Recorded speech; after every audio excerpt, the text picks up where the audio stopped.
নমস্কার বন্ধুরা, উর্মিলা রান্নাঘরে অনেক অনেক স্বাগত জানাই আর অনেক অনেক ভালোবাসা নিয়ে আজকে আমার রান্নাঘরে দেখাবো। এই যে দেখুন, এটা একবারে টাটকা চিংড়ি মাছ, পুকুরের ধরা চিংড়ি মাছ। এই চিংড়ি মাছটা ছোট হলেও কিন্তু টাটকা আছে। এই ছোট চিংড়ি মাছ দিয়েই একটা ছোট এঁচড় আছে, এঁচড়টা চিংড়ি এঁচড় করব। আর কিভাবে রান্না করছি পুরো ভিডিওটা কিন্তু দেখবেন, আপনাদের কাছে অনুরোধ রইল। তো প্রথমে আমি চিংড়ি মাছগুলোর খোসা ছুটিয়ে নিচ্ছি এইভাবে করে। দেখেছেন তো, চিংড়ি মাছ ছোট থাক আর বড় থাক, এর মাথা কিন্তু না ফেললে কিন্তু খেতে ভালো লাগে না। প্রথমে আমি খোসাগুলো আর একটু লেজার দিক করে একটু করে ফেলে দিচ্ছি, আর মাথার দিকের যে খোসাটা থাকে ওই খোসাটা আমি ফেলে দিব। এইভাবে করে আমি সম্পূর্ণ চিংড়ি মাছ কিন্তু আমি বেছে নিচ্ছি।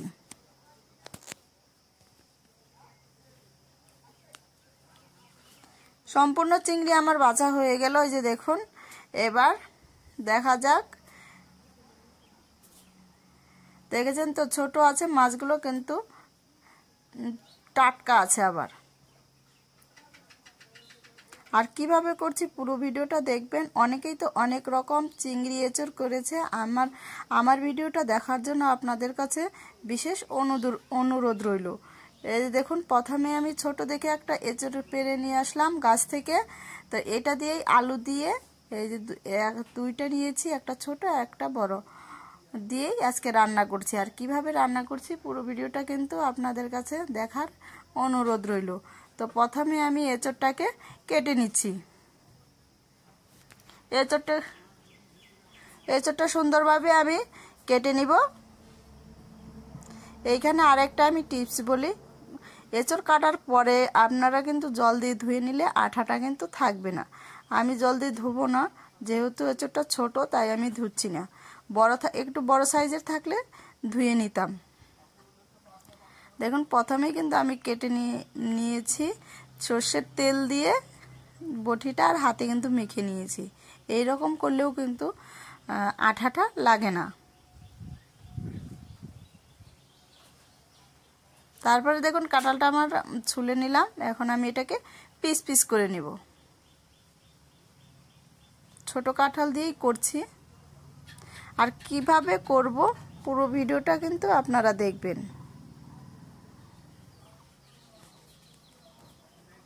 এ দেখুন, ছোট ছোট করে নিব, যাতে আবার ভিতরের এই বিচিগুলো আছে বিচিগুলো থাকে। সম্পূর্ণ আমার এঁচড় কিন্তু কাটা হয়ে গেল। এবার আমি আলুটাকে ছুলে নিচ্ছি। একটাই আলু দিব, বেশি দিব না। যেহেতু এঁচড়টাও ছোট, আলুটাও কম পরিমাণ দিতে হবে। আবার আলু না দিলেও একটু ভালো লাগে না।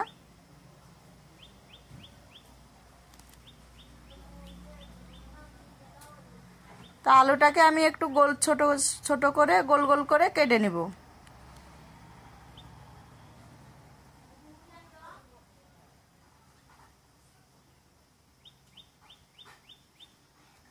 গোল গোল করে কেটে নিচ্ছি। আর একটা ছোট সাইজের আলু দেব। এই দুইটো আলু দিয়েই আমি কিন্তু রান্নাটা করব। সম্পূর্ণ আমার সবজি কাটা হয়ে এসছে। এখন আমি উনুনটা জ্বালিয়ে দিলাম। জ্বালানোর পর আমি এখন কড়াই বসিয়ে দেব। কড়াইয়ের মধ্যে আমি কিছুটা পরিমাণ জল দিয়ে দিব, এঁচড়টাকে সিদ্ধ করব বলে। এই যে এঁচড়টা ঢেলে দিলাম। দেখুন, জলটাও আমার ফুটে এসছে। এখন আমি নামিয়ে ফেলেছি। তারপরে দেখুন, কড়াইটা পরিষ্কার করে নিয়েছি। ওইখানে আমি দিয়ে দিব সরষের তেল। সরষের তেলটা দিয়ে এই যে দেখুন, চিংড়ি মাছটা সুন্দর করে আমি ভেজে নামিয়ে নিব। দিয়ে দিয়েছি লবণ, তারপরে দিয়ে দিব হলুদের গুঁড়ো। দিয়ে আমি সুন্দর করে মেখে, তেলটাও কিন্তু আমার গরম হয়ে এসছে, তেলের মধ্যে আমি দিয়ে দিলাম।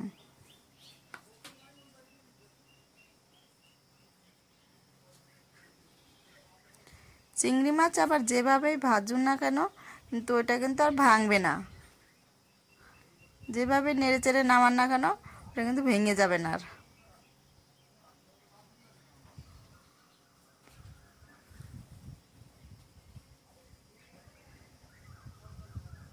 দেখুন আমার ভাজিটা হয়ে এসছে, এখন আমি এটাকে নামিয়ে ফেলবো। নামিয়ে নিচ্ছি।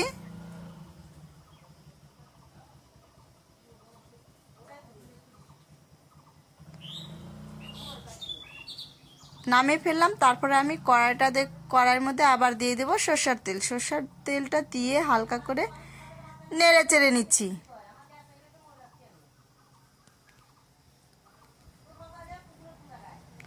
নেড়ে চেড়ে নিয়ে ওই দেখুন গোল গোল করে ছোট ছোট পিস পিস করে নিয়েছি। ওই আলুগুলোকে আমি এখন সুন্দর করে ভেজে নেব।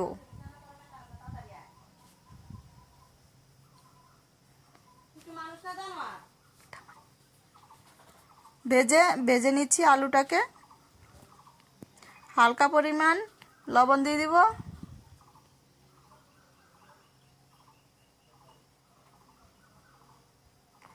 দেখুন আলু ভাজি হয়ে এসছে।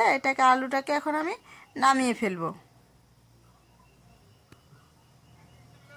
ভিডিওটা ভালো লাগলে অবশ্যই সাবস্ক্রাইব, লাইক, কমেন্ট করে আপনারা পাশে থাকবেন। আর আমার চ্যানেলে যারা নতুন আছে তারা অবশ্যই সাবস্ক্রাইব করে পাশে থাকার সুযোগ করে দেবেন। এই দেখুন নামিয়ে ফেলেছি আলুটা। তখন আমি আরেকটু তেল দিয়ে দিলাম। ওই তেলের মধ্যে দিয়ে দিব এখানে গরম মশলা আর 2টা কিন্তু এলাচ দিয়েছি। তারপরে দিয়ে দেবো এই যে সেদ্ধ করা কাঁঠালটাকে। অল্প একটু সেদ্ধ করেছি, বেশি করিনি। নেড়ে চেড়ে নিচ্ছি সুন্দর করে। তারপরে দেখুন আবারও একটু ভেজে নিব। দিয়ে দিব এখানে স্বাদ মতো লবণ আর হলুদের গুঁড়ো।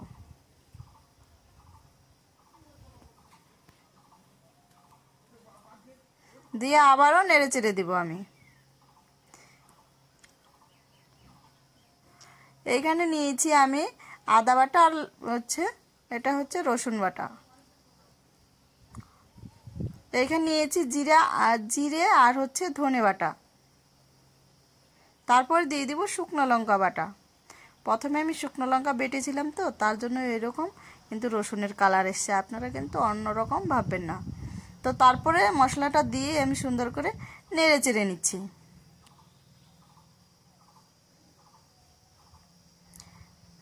তারপরে দিয়ে দিব এখানে ঘি।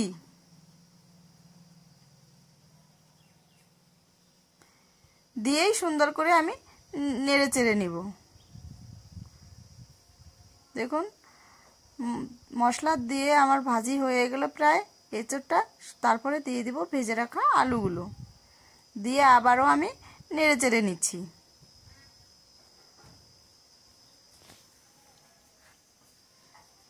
দিয়ে দিব ভেজে রাখা চিংড়ি মাছগুলো। সবগুলো দিয়ে আমি সুন্দর করে এটাকে নেড়ে চেড়ে নিব।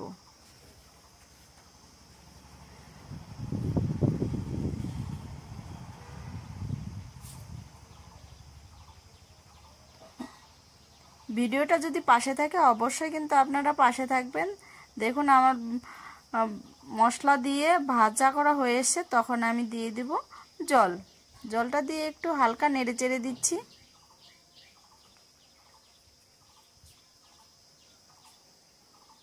তারপরে দেখুন ঝোলটা যখন আমার এই যেরকম ফুটবে, ফুটেও এসছে,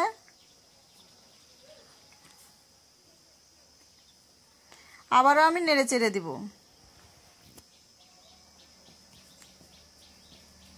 তাহলে আপনারাও এরকম ভিডিওটা দেখে বাড়িতে রান্না করে খেয়ে দেখবেন, অবশ্যই কিন্তু ভালো লাগবে। এই দেখুন বেশি কিন্তু আমি ঝোলঝুলো রাখবো না, একটু মাখা মাখার ঝোলটা রাখবো। দিয়ে দিচ্ছি এইখানে গরম মশলা বাটা। গরম মশলা বাটা দিয়ে আমি বেশিক্ষণ জাল দেবো না, একটু নেড়ে চেড়েই কিন্তু নামিয়ে ফেলবো। নামিয়ে ফেলেই হয়ে যাবে চিংড়ি এঁচোড়ের রেসিপি। দারুণ কিন্তু একটা সেন্ট বেরিয়ে এসছে।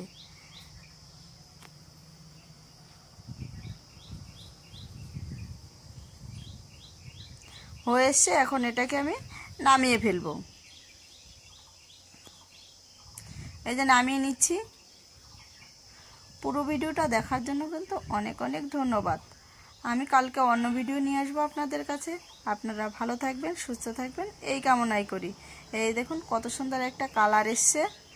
তাহলে আপনারা এইরকম রেসিপিটা দেখে বাড়িতে অবশ্যই বানিয়ে ফেলবেন, ভালো লাগবে। দেখার জন্য অনেক অনেক ধন্যবাদ।